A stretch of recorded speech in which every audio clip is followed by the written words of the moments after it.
Stop the music. Stop the music. You see it? Stop the music. I'm not waiting. It's not Saturday. Straight out there with it. It's not Saturday. I listen. When you're the champ every day, all day. You don't pick and choose days when you're the champ. You're just the champ.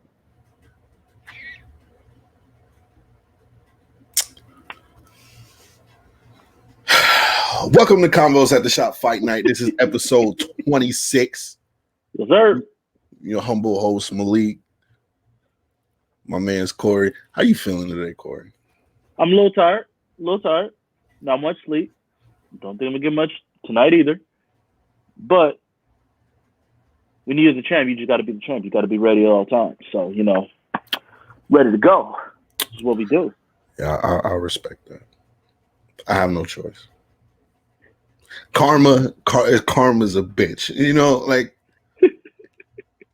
I gave Corey shit for the Lakers being injured for a while, and little did I know that the injury bug was fucking contagious.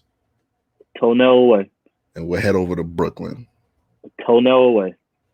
You were a literal toenail away for being in the Eastern Conference Finals right now. And we will wax the Hawks in the Eastern Conference.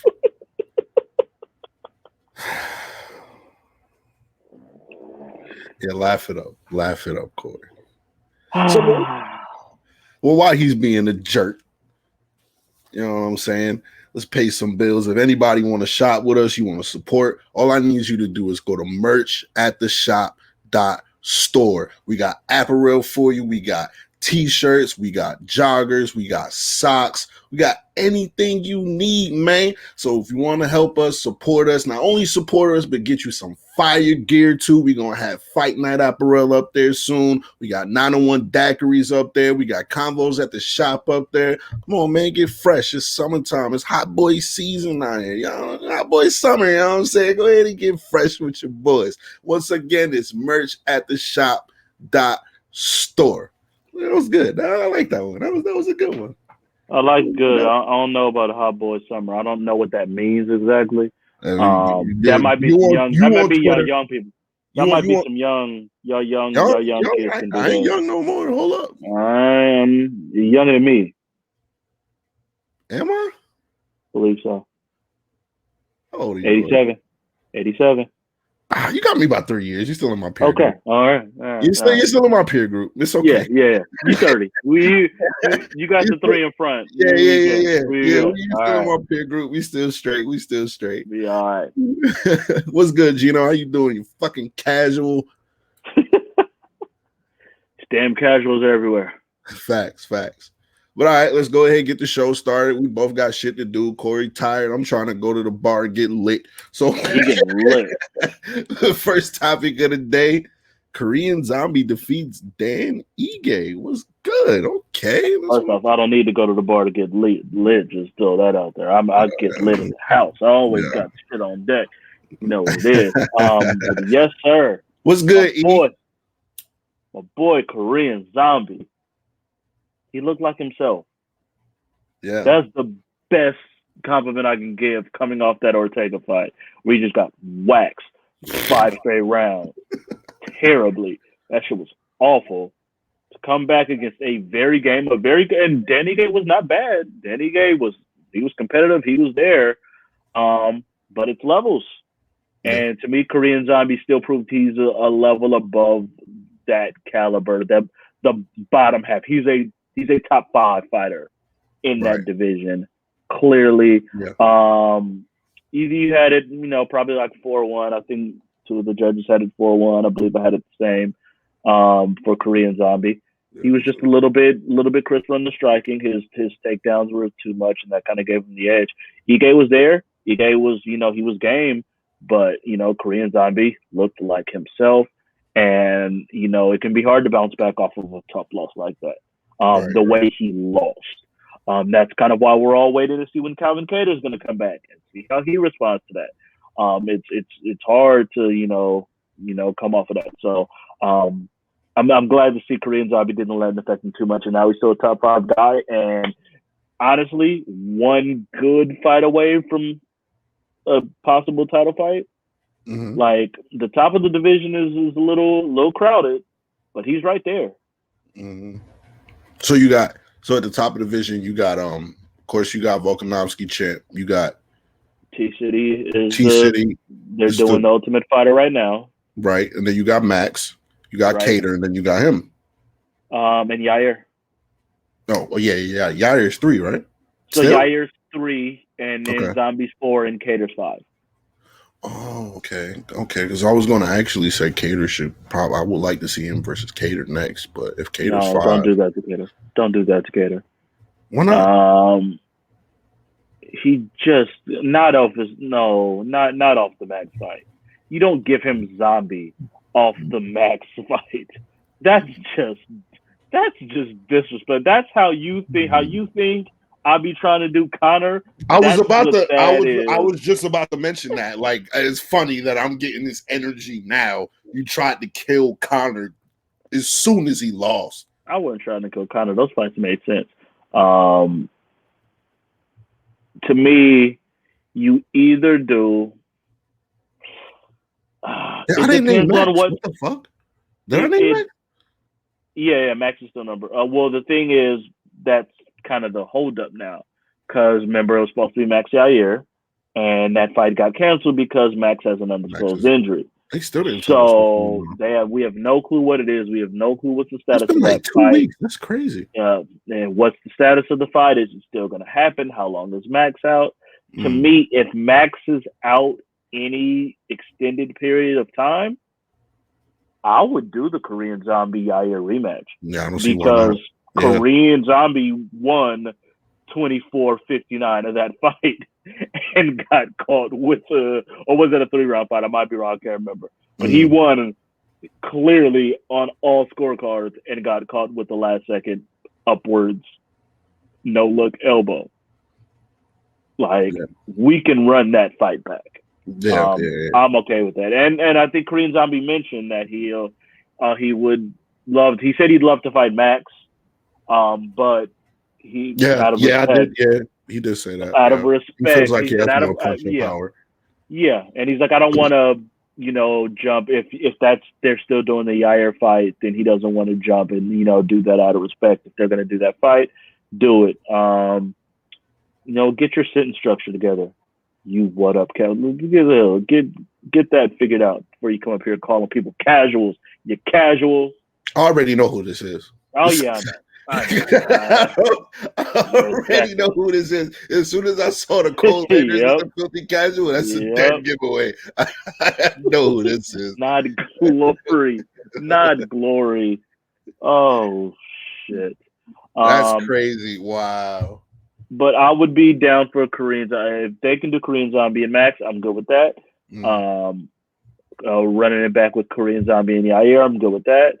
If it's not one of them, I don't really see much unless you're giving him one of the, have him and Josh Emmett fought. Like, I think that'd be an entertaining fight. Emmett's 6, so he's not terribly much lower, but he doesn't do much for Korean Zombie. We got to see what happens this weekend. That might change. Yeah. He fights this weekend, right? Yeah. Josh Emmett fights this weekend? I think I do believe he fights this weekend. I thought I saw it earlier, unless it was somebody else. Might be. We'll have to see. Gotta look that up. As for Dan Ige now, what do you think we do with Dan Ige? Because this isn't a bad loss, but it does keep him at a level. Where's he at now? He is now at 8, but he's lost 2 of 3. He split his last 4 fights, but his losses are to Calvin Kattar and Korean Zombie. He also has a split decision win over Edson Barboza that, if I remember correctly, was really, really close. That I may have to go back and watch, but I know that was a really close fight, if I remember correctly. So he's not, he's beating some people. Right. And my correction, people, John, he doesn't fight this weekend or somebody else. Okay. No, he doesn't fight. I wouldn't be mad. I'm complete bias alert because this is my guy. Just throw him in there with Kattar? No, he already lost to Kattar. What's my guy? My guy Thug Nasty, Bryce Mitchell. I haven't seen him fight in a while, actually. What's he up to? That's my point. Yeah, like I haven't seen him fight in a while. He's number 12 right now. Ige's at 8. Like, Ige's not going to get one of the guys above him, I don't think. I think. No. So it's going to have to be one of the guys who's a spot or 2 below him. You don't do the Barbosa rematch again. I don't think you go Giga. I think Giga's going to get someone a little bit higher and someone coming off a win or 2, I would think. And that's getting into the Sadiq Yusuf, Bryce Mitchell range. So to me, it's kind of one of those guys. If they ain't busy, and I haven't heard nothing on my guy Thug Nasty. But that's the fight. Then I want to see that fight. That would be a fun fight to me. Yeah. He knocks your boy out. But. Probably, but it's still something I want to see. I think either one of those. If it goes to the ground, if it goes to the ground, it's over. It's over. I get you. If it goes to the ground, it's over. But I could see either one of those. I could see that one. I could see either one of those fights, either Bryce Mitchell or Sadiq Yusuf, who's a lot more active in general anyway. That would seem to me like a more likely would be a Sadiq Yusuf, and that would be a good look for both of them, I think. Right. Okay. So you think Zombie needs one more fight before championship consideration? Yeah, well, especially if they still remake the Max Yair fight, he's definitely going to need another fight. Because if they still redo Max Yair in a relatively timely manner, and they have time regardless, because you're not doing Ortega and Volkanovski for another couple months because of the Ultimate Fighter. So you still, by the way, right? I hate that. When it's a fight I want to see. Yeah. But because of that, you've got a little time to reschedule if Max is good, if Max is able to. So I think that because of that, and there's going to be another number 1 contender set off of that fight, Korean Zombie is going to need at least one more win. Right. Okay. That's understandable. Well, shout out the Korean Zombie, man. I wish I could say your name, but I'm not gonna butcher it up here. But Corey doesn't usually watch, you know what I'm saying? The UFC boxing thing, he's not really into it like that. But your boy, the GOAT, right? He's the GOAT to you, right?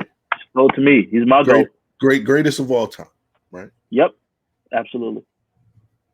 Has defeated Julio Cesar Chavez Jr. Did I get that right? Yep. And it's boxing. Now, I don't want to say it's his boxing debut. It's not his debut. You said he boxed before, right? Yes, he has. Okay. First boxing match in 16 years. Okay. So how do you feel about it? I feel outstanding about it. I feel amazing. I told myself. Silva is ridiculous. You did call this. You did call this. You did call One, I thought it was whoever was booking this for Silva, kudos to you. Because I've said for a long, Julio Cesar Chavez Jr. is trash. Relative to the people that he's been in the ring with the caliber of boxing opponents compared to the Canelos and the Triple G's and those dudes, he ain't that. And what his expectations were. Nowhere near that. They fed him 50 tomato cans coming up in Mexico and made people believe that he was like up on that level. Mm-hmm. He's not.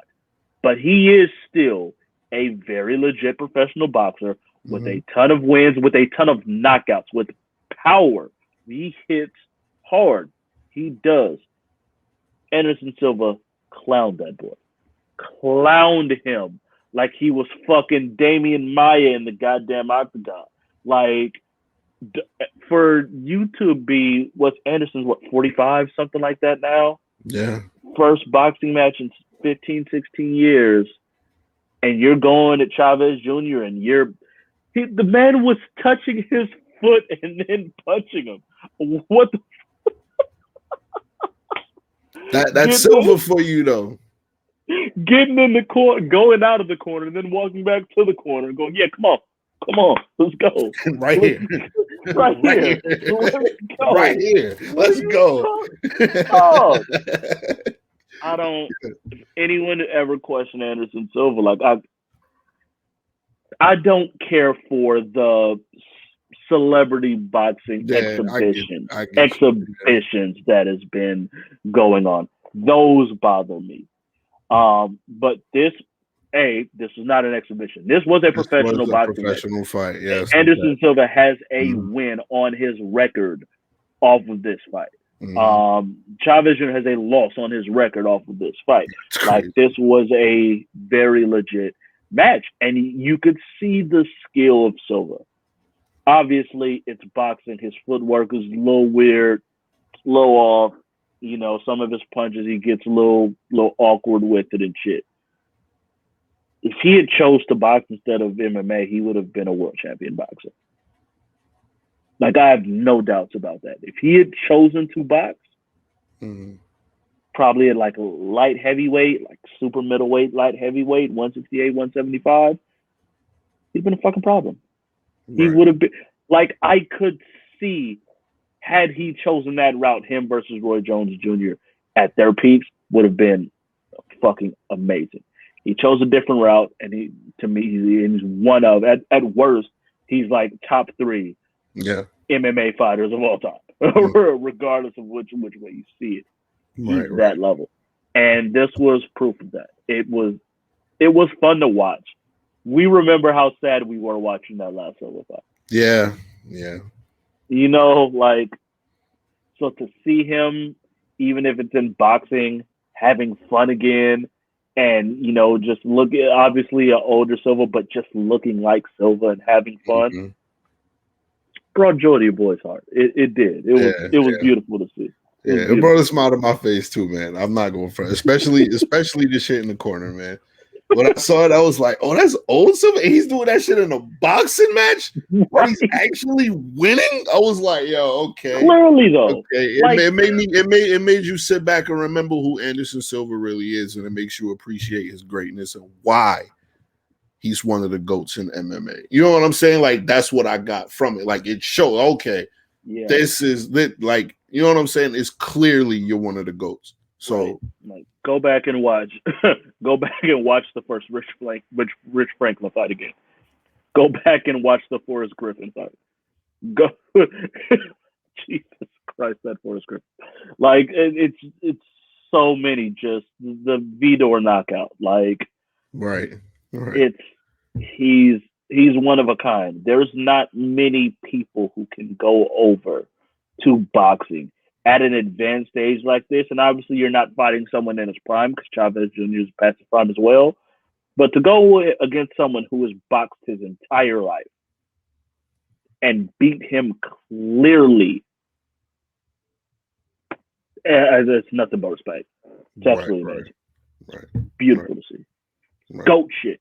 John Jones can't do that shit. All right, there's my one John Jones shot of the podcast. You know, I had to get one. He can't. Don't make that face. Don't make that face. Right. No. I'm correct. Look, I thought. Can I have a second to think? I mean, I thought about it, but nah. I don't see John lasting in a boxing ring. I mean, he may last, but it's not going to be pretty. You know what I'm saying? Like John gonna get hit a couple times and try to take him down. He gonna get him in a clinch. Yeah, that's what I was going to say. You gonna clinch? You might throw an elbow. Right. You get too close. You know what I'm saying? Yeah. Shit, sorry, have it. Muscle memory. I know I can't. I don't see John doing that. I don't see John doing that at all. So I mean, while we here, might as well talk about Tyron Woodley. I mean, while we're here, I mean, so my question is, after seeing what Anderson Silva did, I understand Tyron Woodley, Anderson Silva. I get it. You know what I'm saying? I get it. Thank you. I get it. But Jake Paul is nowhere near the level that Julio Cesar Chavez Jr. is. Even as trash as he is, he's nowhere near that. Does that now put more pressure on Tyron Woodley to win his fight against Jake Paul? That's another thing that came in my head. Like, okay, we've seen Silva go in there and do that. We know you like to box, Tyron Woodley. You can wrestle, but we know that's one of your strong suits. Now does that add extra pressure on him for the fight? Like, I just saw Anderson Silva go in there. That's interesting. And I hadn't thought about that. That's very interesting. Like, Chavez Jr. is legitimately like, what is it? 59 fights, 59 professional fights on his record. He's only lost 5 times. One of them now to Anderson Silva. But talking about 59 professional fights on his record, Woodley's striking is not technical in the ways Anderson is. Yeah, of course, yeah. But I hadn't even considered that. It does make it look kind of way now for Woodley. Like, you're going to do this fought like twice. Like, you kind of got, that for Silva to come in and do what he did at 40-something years old. That too. I mean, Woodley's not a young guy either. Like, he always was a little older, but like, Jesus, Anderson Silva's 46. Like, are you gonna fight now, Tyron? Like, are you gonna move forward? Like, Tyron's 39. Like, so he's close to that too. Are you gonna be aggressive? Because Silva was aggressive. Silva had his moments where he was like, come in the corner and play defensive. And Silva had his moments he was going forward and getting in his face. He wasn't afraid to get hit. He wasn't afraid. He was there, putting pressure on him. Is Woodley going to put pressure on Jake Paul like that? I don't know. Nothing he's shown me recently has said that he's done that. And his striking has never been that. He tried his last fight. A little bit, but that's never been his style either. Yeah, he was a counter and explode. Wait for it, explode. Reading in boxing is different than reading in MMA. I don't know. Kind of sound like you got Woodley taking the L. It's hard for me to back him right now. It's really hard for me to back. He ain't coming off some good looks. Like, you looked a little better against Luque. That's just because of how terrible you were in, like, your 3 fights before that. True, yeah. You still got finished in the first round. Well, like, I mean, Anderson hasn't looked great either. Like, you know what I'm saying? Like, absolutely. I think you're right in that. I do believe this probably puts a little more pressure on Woodley. I do think it does. Undoubtedly I to do me. think Like it does. I immediately thought about that. I was like, oh well, shit. Silva could beat him at an older age too. Oh shit, Tyron, you gotta get this shit done, bro. You have to. Like, how would you look at? All right, I'm gonna ask this question. How would you look at Tyron Woodley if he loses this fight? I don't think he can get much lower than how I view him already after the Kobe fight. The Kobe fight. Yeah, I feel you on that. I feel you on that. Yeah, that makes sense. Yeah, It can't get worse than the Kobe fight. Yeah, you can't be Ferguson, Missouri. Like, you were from Ferguson, Missouri. Black Lives Matter, pro-black everything, and then go put up a performance like that against Kobe. Like, that was rock bottom for me. Yeah. It can't get low. He's hit the lowest point he could hit for me. Yeah. Like, the Luque fight brought him up like a half step back up a little bit. Like, okay, he kind of looked like he could fight a little bit. So it ain't going. Him losing. It's at this point, it's almost accepted for me. Like, I'm not expecting. My expectations for him are low right now. But my expectations, I mean, they weren't high for Silva, but it also had to do with the opponent. Chavez Jr.'s trash. So that helped it a little bit. Jake Paul has not cut people out. Like, kind of is what it is. Yeah, I know. I ain't giving it too much credit, but Tyron was in Ben's corner too. So yeah, that ain't working. Did Ben? Yeah, but like, did Ben even train? No, they said Ben didn't take it. Ben didn't take it very seriously. So. At all. So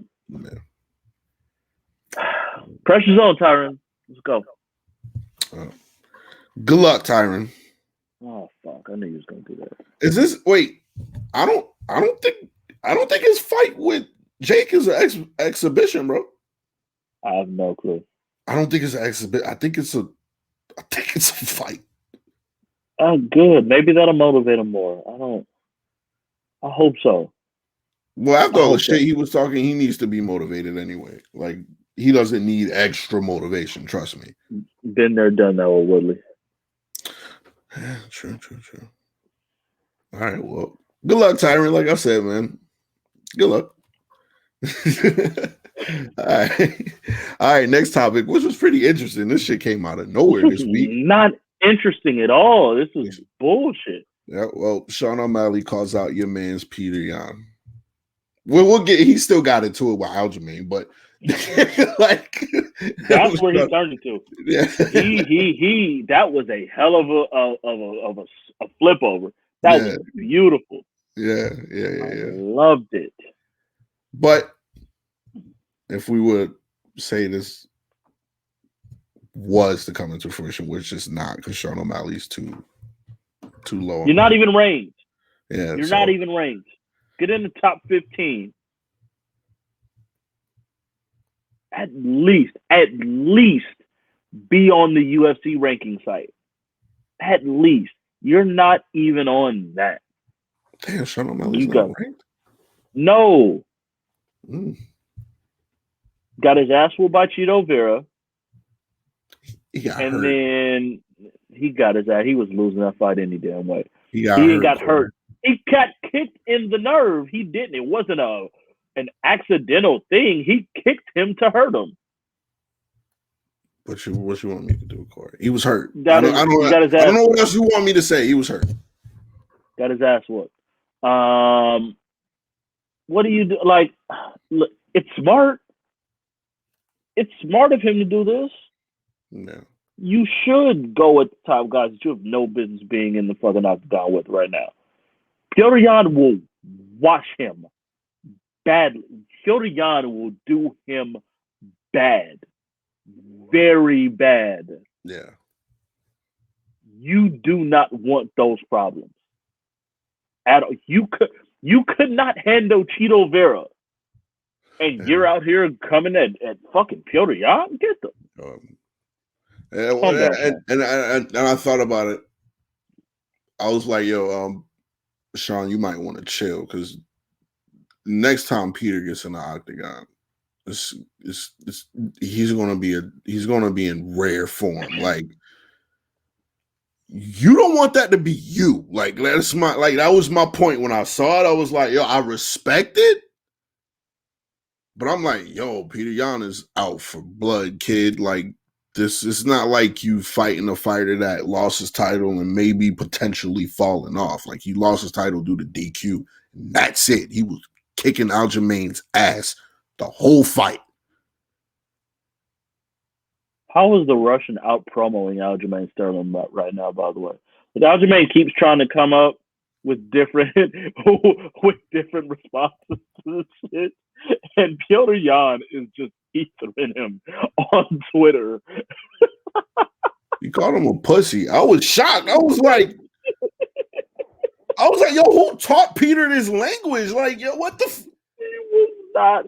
He called O'Malley a poodle, which is just fucking hilarious. Like, imagining that in like his Russian accent. I read it. I heard it in the Russian accent when I read it.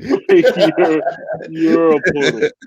And then for Aljamain to come out and saying, keep your focus on the unified, like, again, people go at Cormier for the way, like, when Cormier got his belt back, like, he understood, like, he didn't back away from, like, look, I know this sucks, but that's the rules. I'm champion. This is what I'm gonna do. He went at Jones personally because they didn't like each other, but he understood the fact that paper check. I gotta beat Jones. He knew that, and he fought.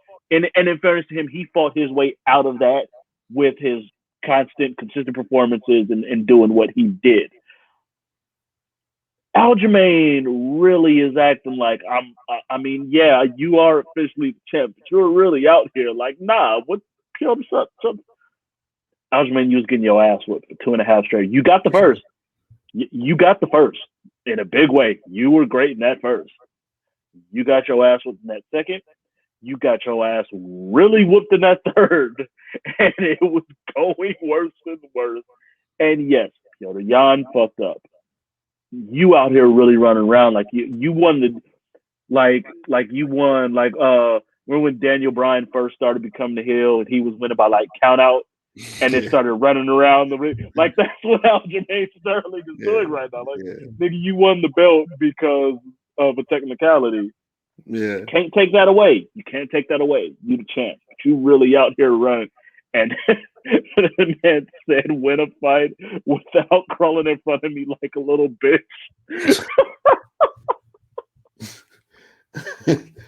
Yo, I'm earning more and more respect for Peter Yan, man, just because his clapbacks are crazy. Like, it's so good.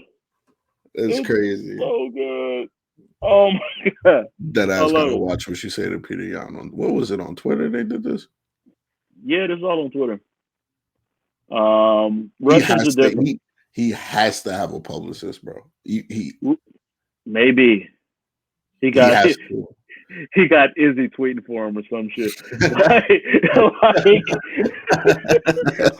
don't know what. You know it's funny. I can see Izzy saying all of that shit. Like, that does sound like Izzy's lingo. It really does. I love it. I'm a fan of Petr Yan, and I love seeing this shit. So, all of it's great. O'Malley, you're punching way above your weight class. Like, win you 2 ranked fights first, and get yourself in the ranking. Then we could start talking. But like, what the fuck is wrong with these? Like, come on, yo, Aljamain, you fucking rehab, Aljamain. That's what you need to do. Focus on your rehab. That's all he need to focus on. All you need to do is focus on your rehab. Take as many pictures with that title as you can. And look, maybe you'll come out and shock us all. It could very much be like we just saw it with Moreno and Figueiredo. Mm-hmm. We just saw it. That's different. That's a lot different. That's not the same. I know it's not the same. That's not. But it is an immediate. It's an immediate rematch. It's an immediate rematch. I get it. Most people had Figueiredo winning that fight had it not been for a point taken away. True. I get it. it. I know it's not the same, but there are little similarities there. I'm just saying, coming into that fight, everyone was going off that last fight going, Figueiredo closed way stronger. He looked to be clearly the better fighter. Had it not been for a mistake on his part, he wins that fight. And I think that's kind of the same with Jan. If it wasn't for his mistake, he wins that fight. Now he's got a chance to prove, like, this is really still my division. Figueiredo got his dumbass whooped. I know, but with Figueiredo, there was still like a little doubt. You know what I'm saying? Like we picked him, but it was still like I could still see Moreno winning this fight because of his favorite, though. Like, yeah, I know, but you know, like you get what I'm saying. Like, at least let me speak for myself. At least in my opinion, I went into that fight nervous for Davidson. You know what I'm saying? Right. If I look at the second fight in between Peter Yan and Aljamain, I don't see that being much different. Like I think Peter figured him out. I don't know what Aljo can change. That's my point. You get what I'm saying? Like I feel like Peter figured him out. Aljamain realized he couldn't handle him on the feet. I don't think that shit changes. He couldn't take him down. I don't think he's going to set up his takedowns differently. And at the same time, Aljamain really feels like he won the fight. Aljamain feels, in my mind, if I was thinking like that, I feel like Aljamain is I had an amazing first round. If I just improve my cardio to where I can keep up that level of effort for 5 rounds, I could win. I just don't think, like, the amount of cardio it would take to fight at that pace for 5 fucking rounds. Like, I don't know if you can do that. I don't. Like, to me, that's what it would be. With that pace, I don't think that pace was unbelievable. Especially with the how many times he tried to take him down. That's what I'm saying. I don't see you being able to do what you do and stay. You know what I'm saying? Why I don't know energy to last for 5 rounds. Like, and that's why I don't know what the adjustment is for Aljamain. Right. Because he needs to be at that level of activity to be successful. He can't afford to slow down the pace against someone like Jan because that's what Jan does. Right. Oh well, while we're here, we got a little time. We got a little bit of filler. You saw Stylebender and what's his face go at each other again, right? Who? Whitaker said, you didn't hear about this? Whitaker I did not. Okay. All right. Yeah, I got you. Whitaker said that he's watched Izzy. He wasn't impressed by the Vettori fight. He said he feels like Izzy won the fight, but he won the fight to keep the title. Like, it wasn't like a dominant performance. And that in the Jan fight and with the Vettori fight, it's starting to expose some of what Izzy's weaknesses are, and that Izzy isn't as good of a fighter as he think he is. Now, Izzy did comment, Izzy had a rebuttal. He said, well, if you don't think I'm as good as I am, what does that make you? Which is a pretty good comeback. But I wanted to get your thoughts on that. I think Robert Whitaker has to say that. I think that. I mean, I'm assuming these weaknesses are saying. I mean, it's what everyone has long kind of assumed with Izzy. Yeah, they said that they say no. He said that he feels like he can be touched. Because we know he can be touched. Yeah, he's saying that Izzy gets touched too much now. Like, he's not as elusive as he used to be, because after seeing the Jan fight and seeing the Vittori fight, he doesn't think he's as elusive as he used to be. Even though in the Vittori he got touched. He gets touched. He's more Silva as far as his offensive striking, his technical ability, his control of distance and range, like the precision in which he strikes. That's where he's most Izzy. Like he's never been quite at the peak Silva level of head movement, did the way that Silva did. He's never been that. Whitaker himself touched him multiple times in that fight before he got his ass knocked out. Kelvin Gastelum rocked him twice. Bad. Silva himself touched him a couple times. He can be touched. You ain't finished him. Right. If anyone was going to finish him, we know Kelvin got power. Yeah. We know Kelvin, he rocked the shit out of him. But he ate him, and he came back and damn near finished him in the 5th round. Whitaker, that wasn't, the Vettori fight wasn't his most amazing, best performance. He didn't need it to be. Right. He just needed that to win, to make sure, okay, yep, no, I still got it. This is still my shit. That over there, that went a little bit sideways. This shit right here, 185, this is still my shit. Right. So I didn't agree with it.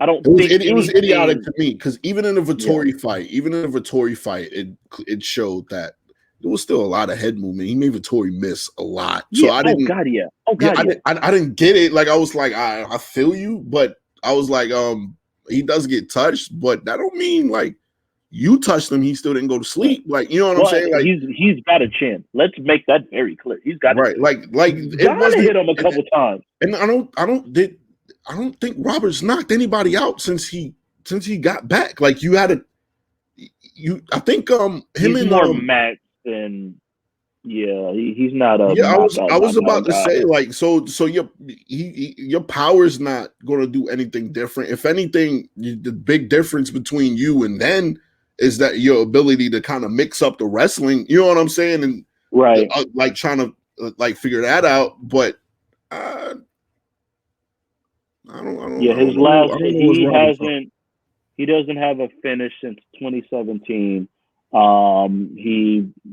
End of 20, he knocked out Derek Brunson and Jacare back-to-back fights. End of 2016 and in April of 2017. After that, his last 5 wins have all been decisions. Right. So it's been some time. And you gotta have a better slander comment than Izzy here. You gotta come on. Yeah, you gotta know. You know some shit's coming back. Izzy on all social media. Right. He's outside. He's always outside. So yeah, you got to be better than that. I do still. Again, I think I'm looking forward to this fight, and I can't wait to see it. But Bobby, you that's not your game. Is knocking people out. He's saying he can be touched. You're gonna have to do more than that. He can touch you too, and he showed he can finish you. Shit, he even hurt Jan a couple times. Yeah, and Jan hit him a couple times, and he ate that. He lost to Jan because, like, cannot stress this enough. One, he was up pretty unanimously 2-1 on most people's cards. A lot of people had him up 2-1 in that fight. Jan won that fight because he was bigger, stronger, wrestled, and he had a great game plan to wait until the later rounds when he was more tired to control him wrestling-wise. Right. But if you can do, Vettori tried to take him down. It lasted about 5 2 seconds. Like right back up, and he ain't go down often. It was basically only the first round. Shit, he counted a couple of them takedowns and landed on top himself. Especially the rear naked choke. Shit looked ugly for him, and then he span right out of that shit. Yep, he was good. So, but listen, I love shit talking. Build this shit up, because this should be a big fight. This should be a huge fight, and Robert Whitaker has absolutely earned this rematch. So I want to see it. Talk all the shit you want. Like, I love it, but I ain't betting against Izzy. Sorry. Right. Okay. Well. Nice leading segment. I like that. Thank you for that. More shit talkers. More shit talkers. More shit talk. Nate Diaz calls out KAMARU Usman. Did you hear about this, sir? I looked it up. Poor Leon Edwards. I know, right? I know it's my first thought too. Like, damn, Leon, like, Man wins the fight, and people are still talking more about the idea of the guy he beat fighting the champ before the champ is talking more about fighting the guy you beat than fighting you. I feel bad for Leon. I really do. I feel bad for him, but I called it. I said, hey, them last 10 seconds, bro, them shits hurt you more than anything you've done. Like, forget you not wanting to shit talk.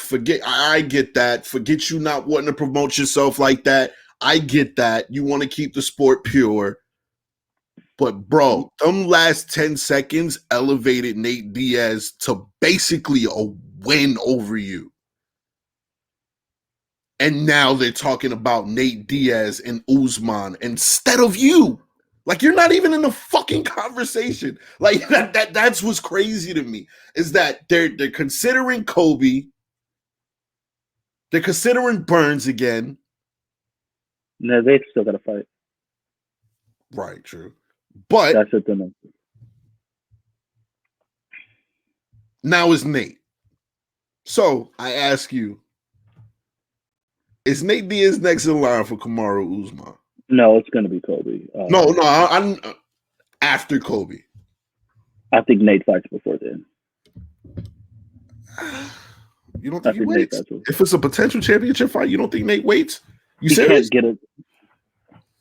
Listen, I know that Nate takes at the same time. Nate takes 4-year layoffs.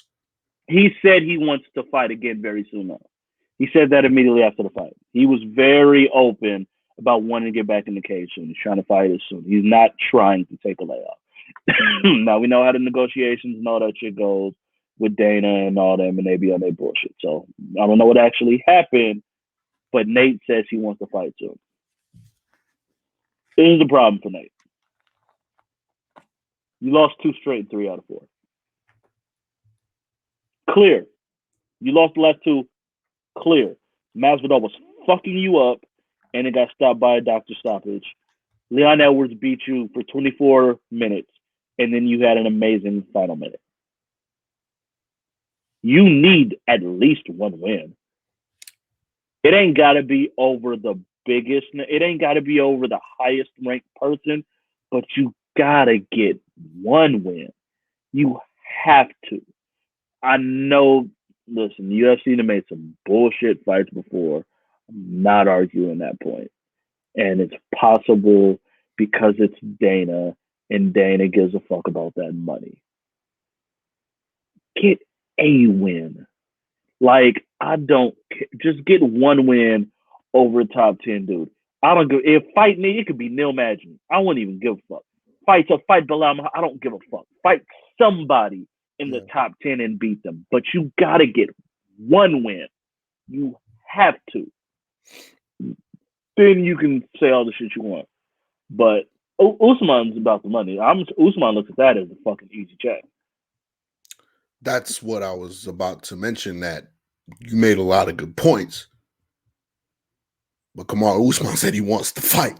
So like that was going to be my point. Because hear me out. Hear me out. This was Nate's argument, which makes sense. He was like, yo, you fighting all these bums that you've already knocked out. Well, you know my solution to that, and there's a better solution to that already. And I've said it, and you keep like saying I'm trying to force him into the title picture, but I'm not. I just want to see Usman fight people who ain't fought before. And that's Wonder Boy. That's it's not the that point. It's not that I don't want the fight. It's just I feel like it's a bad fight stylistically for Wonder Boy.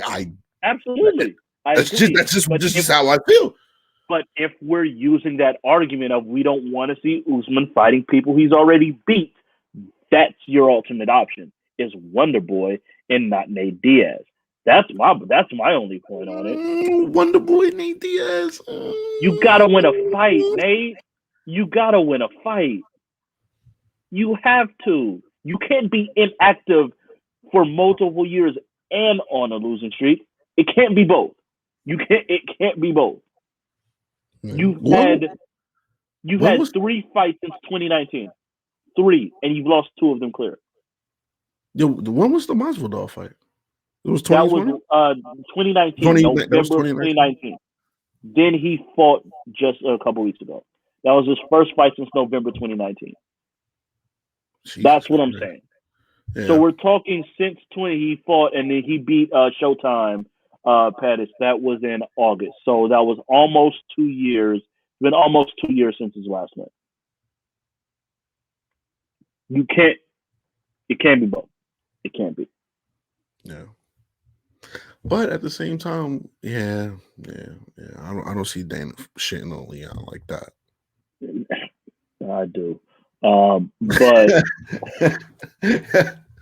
you saw the look in my face when I said it. like fuck it, even if it's the Masvidal rematch and he beats Masvidal in a rematch, like to me that will be enough. Like something like that. But you gotta get something. You gotta get back in the win column. You have to, and then it's easier to say he's still Nate Diaz. He's one of the greatest fighters we've had in recent years. And he just got a big win over whoever. Now I can justify this title fight that makes the most money for me. Now that makes sense to me. You can't be like, if you sit here and go, the UFC would be in danger of losing credibility. They've already had a couple moments that made you go, really? Dan Henderson's getting this title fight? Yeah, you're right. This is what we're doing? Point. Yeah, like, that's a good point. You have to keep it. And it's like, well, Usman's beating all these guys. And then you're going to sit here and you go down and it's going to be like Wonder Boy, 4, 5, and 6 is Wonder Boy, Luque, and Michael Chiesa, none of whom who he's fighting. Has he met a fun Chiesa? I can't remember. But he hasn't fought. He ain't fought Wonder Boy. He ain't fought Luque. Hold on, though. Do you happen to know where Nate was ranked when he fought Conor? No, I wouldn't know the rankings then.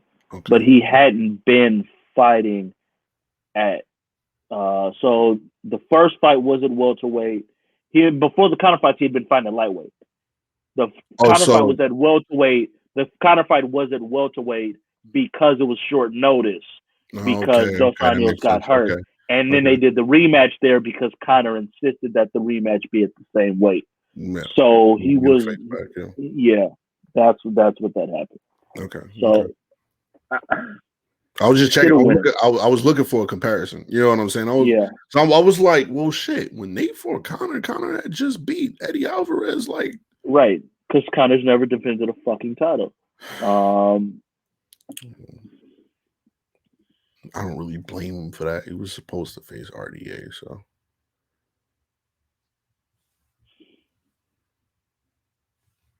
The fight was made. I don't know how much you can really blame him for that. But anyway, that's not here or there. This isn't Aldo. This isn't a cut. Jose Aldo. What about disrespect? The disrespect to Jose Aldo. How was that disrespect? Okay. How was that disrespect to Jose Aldo? He got called one punch in the first 5 seconds of the fight. How many times that happened? Flatlined in 5 seconds. I'm not. The man was undefeated. The man was undefeated for 10 years. I don't care. You got flatlined in 5 seconds. I don't care, bro. I don't give a shit. That doesn't show who's the better. He got called one punch in the beginning of a fight. I could see if he beat the shit. If he beat him like he beat Eddie Alvarez, that to me is no way. That to me is no. Beat the hell out of Eddie Alvarez. Like there's a difference in Usman Woodley. You're not giving Woodley an immediate rematch after some shit like that. Motherfucker rush in and get caught on one punch. I could see if this was his first or second title defense. Motherfucker's been a champ for a decade. Like when you're a champ for that long and you get caught with one fucking punch, you get a rematch. I'm sorry. Far lesser champions have gotten immediate rematches on more definitive finishes than that. It's not like Jose's exactly looked the same since he got knocked the fuck out like that. He beat Frank Yeager right after that. He's gotten some good wins after that loss. He came right back and won like his next 2 fights after that, or at least his next fight for sure. Jose Aldo's still good. that was bullshit. I've always felt like that's bullshit, but that's a whole other. Yes. That is a whole other conversation for me. But I always thought that should have been an immediate rematch. And I was I don't feel the same way at all. I'm sorry. I'll take that. And watch what we do to Poirier. Let's watch. Let's watch what we do to Poirier. Yeah, we're not gonna do this, Connor, man. Yeah, Connor, you know you my homie. Yo, send me some proper 12, bro. I'll fucks with it. Send me some proper 12, Connor. I think I deserve it. I got actually a business partner, Ken. He follows me on Instagram. I might have to, There you go. There you go. I might have to. So you know, I'm part. Obviously, I'm part of the Connor family. Absolutely. And I have this insider knowledge. You know what I'm saying? So I'm just saying. Go and reach out, pull a couple strings. Your boy doing big things out here. Big things. Absolutely. Make it happen. All right. Well, we'll switch. Like we talked about Silva going to boxing and winning. Now, segue. Clarissa Shields finally have her MMA debut. She won. It wasn't dominant fashion. No, it was not. Not dominant fashion, but she showed toughness. Still a little worried about her getting taken down. I'm still a little worried about that. It takes years. Yeah. It takes years to really lock down the technique and the different. It's not just a simple, like there's many different takedown variances, many different ways. Some you go double leg, some you go single, high crotch, trips, clinch game. Like there's so many nuances to it that like it takes years to really figure that stuff out and effectively keep yourself off the ground and to be able to effectively get off the ground. Like which though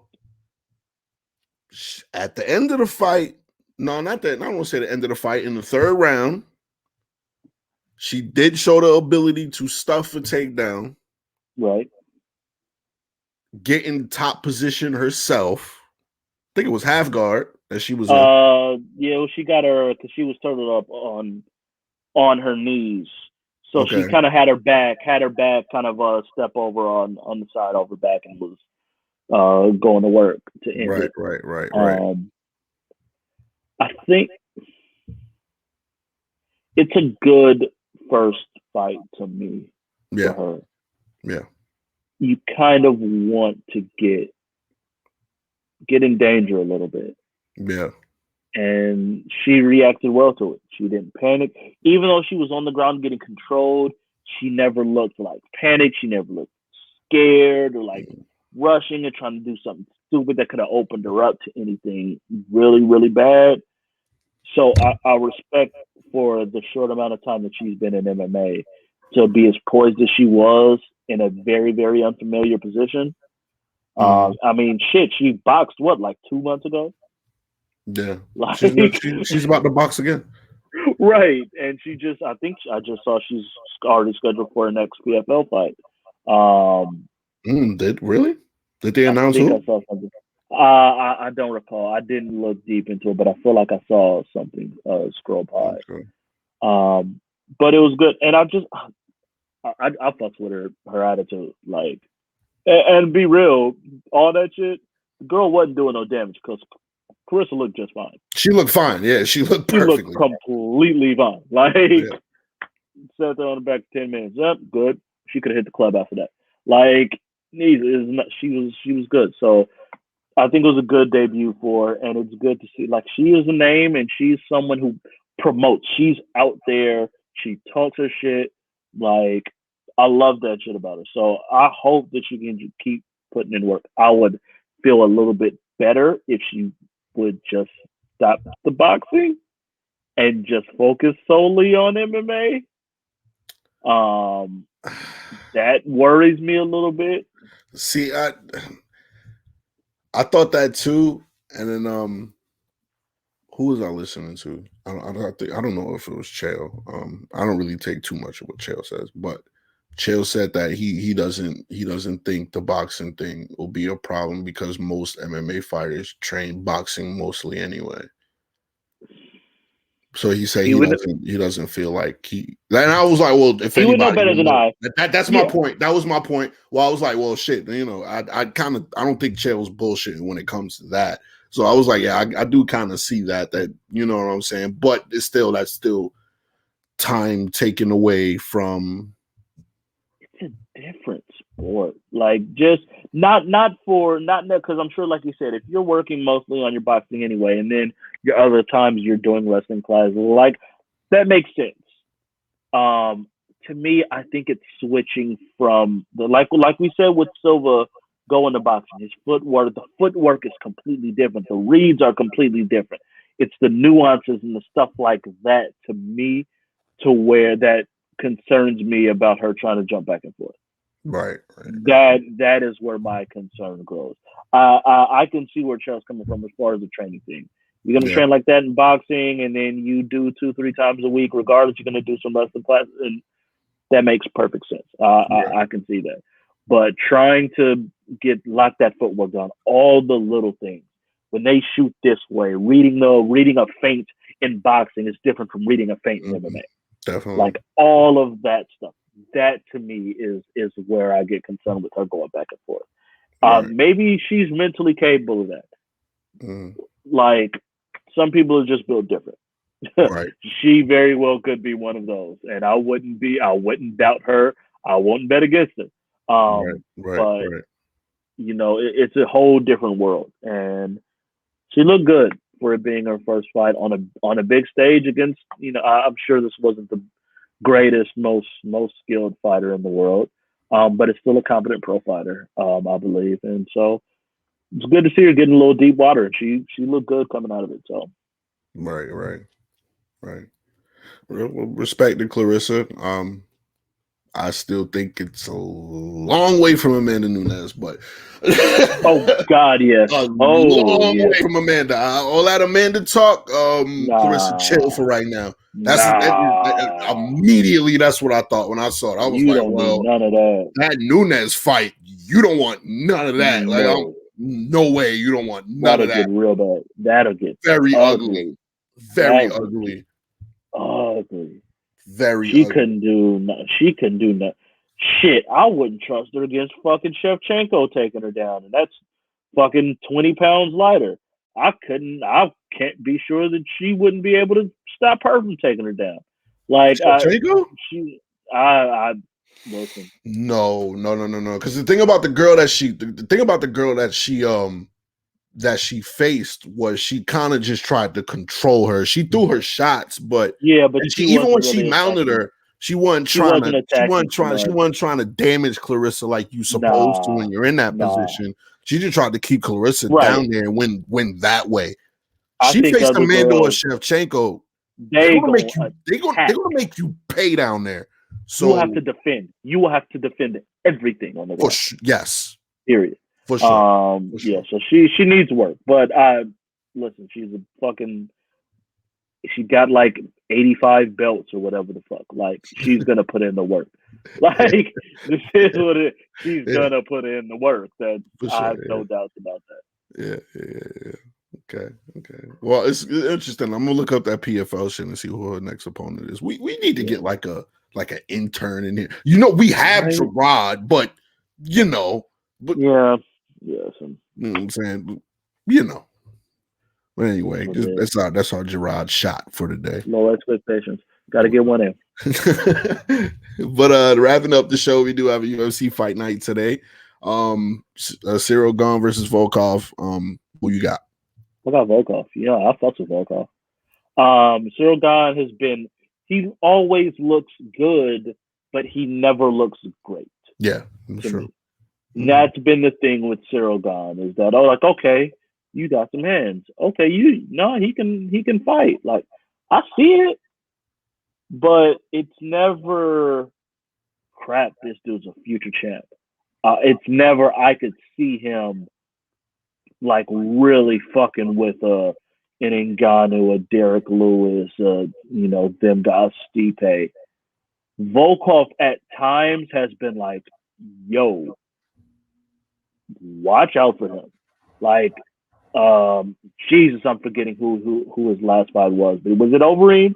Was it Overeem that he fought that he fucked up bad? I think that was Like that was Overeem's right now. I don't want to say retirement fight, but wasn't that his wish you the best his endeavors farewell.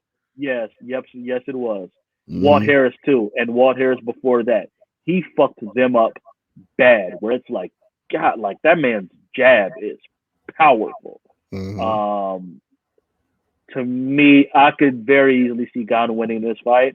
But I'm rolling with Volkov. To me, he's looked outstanding in those last two fights. No, you do. And Gane has looked good, but not great. But not great. And I just think, but Gane is the type of guy that can make a leap in training. I'll say that. He could be like we always say with USMAN, where we're like, yeah, I don't know. I've never seen him do this. And then that fight comes, and they've taken that leap and done that. Yeah. Cyril Gane is someone that I could absolutely see doing that, and everyone going, "Oh shit, we got a new fucking heavyweight contender." Because he's already at 3. He's already at 3 right now. There's not, I think he's only 8 fights in, 8-0 if I'm not mistaken. But he's someone who's early enough in his career where you could see him make a leap, and like no one will have seen it coming. So I'm in no way counting him out, but based on what I've seen, I've been more impressed with Volkov lately. I know Volkov's a taller guy, and that reach is a fucking problem. So I'll lean towards Volkov. Yeah, I'll lean towards Volkov for the same reason. I have Volkov. I don't have Gane in this fight, but I kind of hope Gane wins. I don't know why. It's just. Because you know why I'm starting to usually when there's a champion, I start to look at who can possibly hang in there with the champion. And well, nah, I'd be capping because I think either way, I don't see anybody beating Francis like this. I can't even say that shit with a straight face. Nah. I can't. I'm sorry. I tried, Gane. I tried, bro. But I don't see anybody beating Francis. So, yeah. I think the UFC would want Gane to win. I think he's a more marketable person. Like, if he starts blowing up, and I think that's probably the goal. I think Volkov has been the better overall fighter. Unfortunately, like even despite his last 2 performances, he's still most known for that Derek Lewis knockout, where he was winning the whole fight and got caught with like 10 seconds left. In a fight that he was winning clearly. That's the UFC though. That shit happens. Right. Plenty of times. So it is what it is. But I like Volkov. I like the role he's been on lately. So that's what I'm going with. Right. Okay. Any other fights from the card you want to talk about? Oh, it's peace fighting.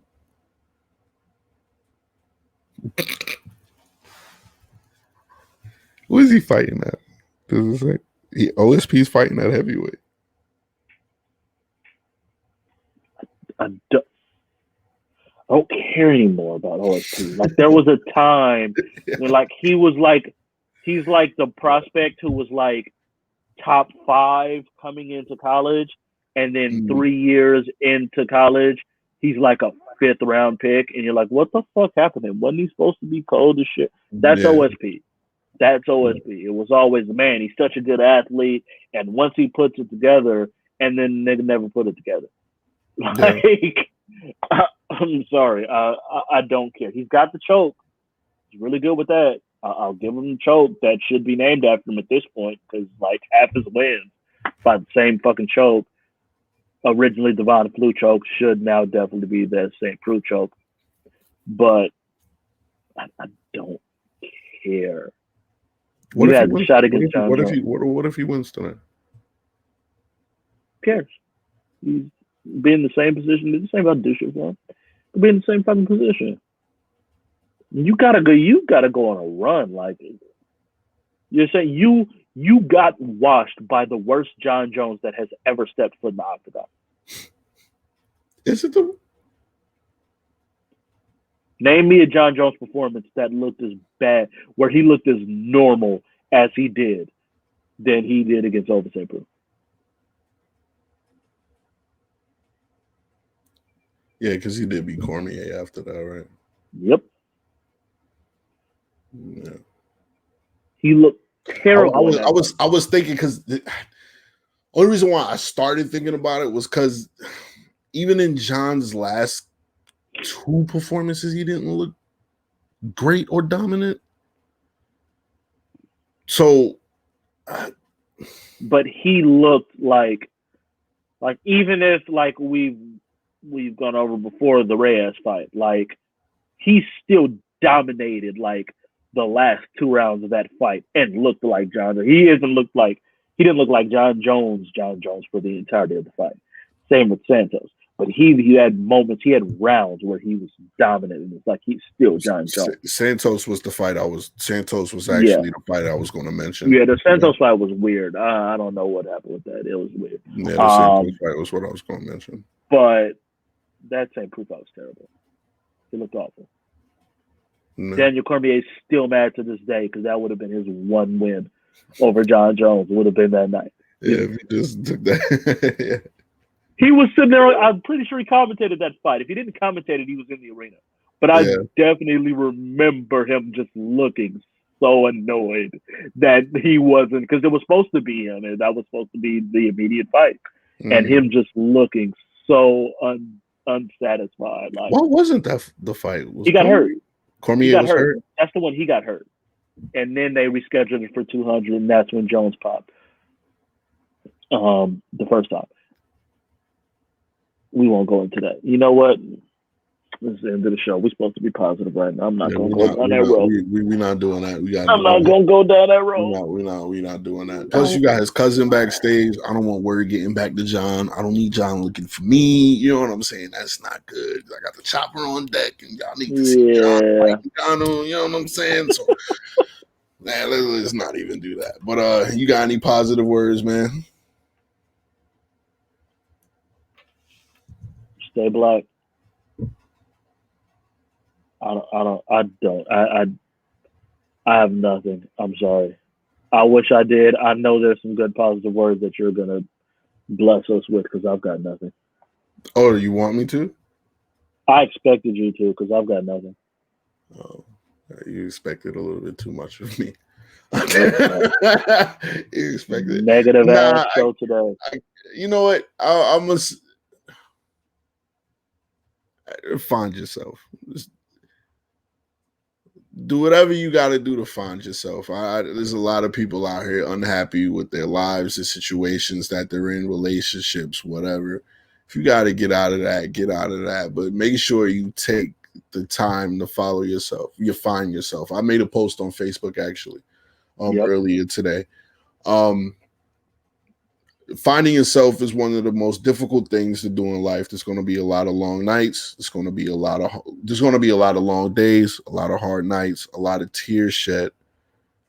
But it's worth it for you and everybody else around you to find yourself so you can eclipse true happiness. And a lot of people in life never find that shit.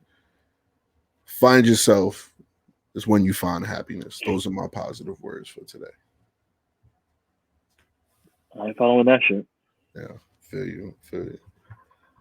But all right, guys, I guess we'll catch you next week. We doing the show next week? We should. What's the next pay-per-view? It's not till we got a little time for a little time. Yeah, that's the kind of Poirier, right? Yeah, the kind of Poirier is in July, middle of July. I think we got 2 more weeks for that. It's in the middle of July? I think it's either the 10th or the 20th. I can't remember.